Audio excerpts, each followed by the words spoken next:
এই পরিবর্তনশীল পৃথিবীতে যেখানে সাম্রাজ্য ধ্বংস হয়ে গেছে, ভাষা বদলে গেছে, এমনকি মানুষ নিজের ইতিহাসকেও বিকৃত করে ফেলেছে, সেখানে একটি এমন কিতাব আছে যার একটি নুক্তাও ১৪০০ বছর ধরে পরিবর্তিত হয়নি।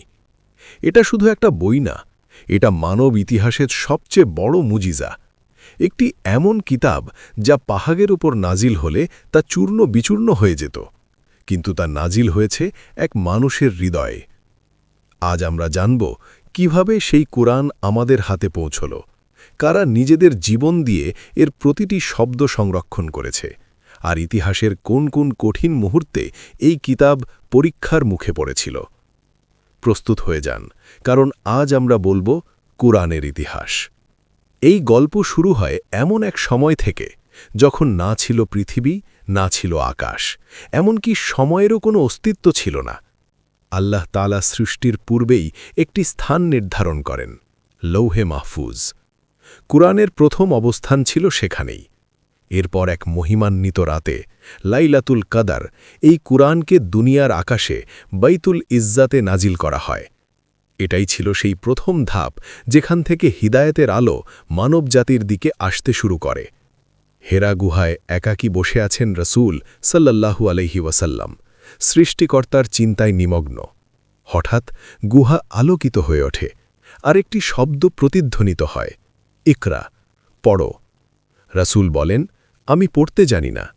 জিব্রাইল আলাইহিসসালাম তাকে জড়িয়ে ধরেন এবং নাজিল হয় কুরআনের প্রথম ৫টি আয়াত।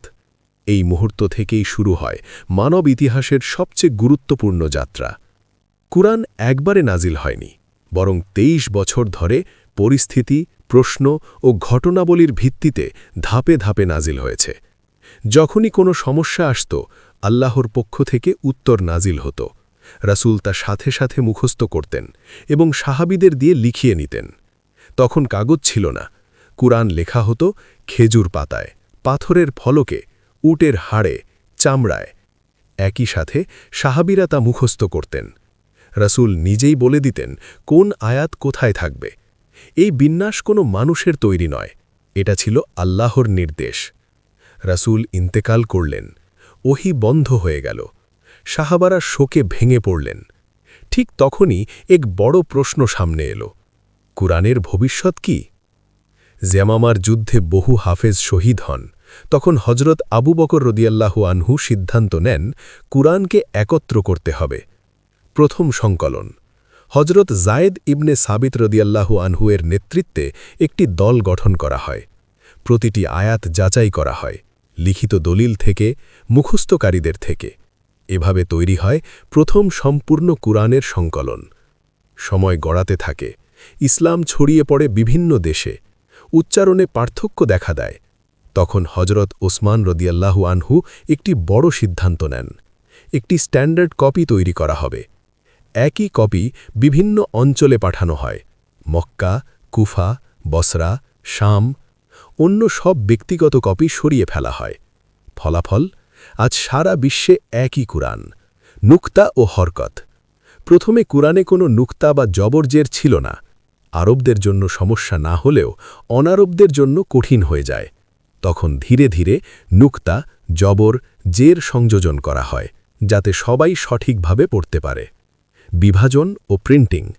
কুরআনকে ৩০ পারায় ভাগ করা হয়, যাতে সহজে তেলাওয়াত করা যায়। এরপর আসে প্রিন্টিং যুগ। কুরআনের কপি ছড়িয়ে পড়ে সারা বিশ্বে। আজ আপনি পৃথিবীর যেখানেই যান, আমেরিকা, জাপান, আফ্রিকা বা বাংলাদেশ, আপনি একই কুরআন পাবেন, একই শব্দ, একই বিন্যাস। এটাই সেই প্রতিশ্রুতি যা আল্লাহ নিজে দিয়েছেন। আমি কুরআন নাজিল করেছি, আমি তা সংরক্ষণ করব। ইতিহাস বদলেছে, সাম্রাজ্য ধ্বংস হয়েছে, কিন্তু কুরআন অপরিবর্তিত। এটাই তার মুজিজা।